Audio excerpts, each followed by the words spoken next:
मानाचा जय बाळमा मित्रांनो.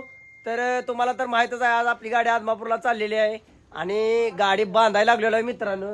आणि आदमापूरला जायचं म्हटल्यावर लय खुश असते आपण. आपण काय घरातलं कोण जाणार नाही आमचं, तुम्हाला तर माहित आहे. आमच्या घरात नन्ना मुन्ना म्हणजे बाळ झालेला आहे, त्यामुळे आम्हाला जाऊन चालत नाही. पण आपली गाडी आमुषाला प्रत्येक जाती, त्यामुळे आत्ता सुद्धा जाणार आहे. आपला मित्र गाडी घेऊन जाणार आहे. काही आमचं बंधुराजी वर गाडी बांधायला लागली, आता मी पण जरा मदत करतो त्यासनी. आणि मित्रांनो, तुम्हाला कुठलं पण दुःख परेशानी संकट आलं की डायरेक्ट बाळूमाच्या तळाची वाट धरायची, बाळूमाच्या मेंढी माऊलीची सेवा करायची, नाहीतर आदमापूरच्या वाऱ्या धरायच्या. तुम्हाला कुठलंच दुःख संकट परेशानी येणार नाही. ज्या तुम्हाला नशिबात गोष्टी नाही त्या सुद्धा तुम्हाला भेटणार आहे. फक्त मामांच्या मेंढी माऊलीची सेवा केल्यानं सगळं काय तुम्हाला भेटणार आहे. आणि बाळूमा एकमेव देव असायचं की निपूत करायला पुत्र, आंधळा डोळा, पांगळ्याला पाय, मुक्याला वाचा देणारा बाळूमा जगाचे मालक आहेत.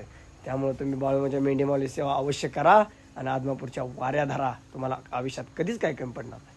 मानाचा जय बाळू.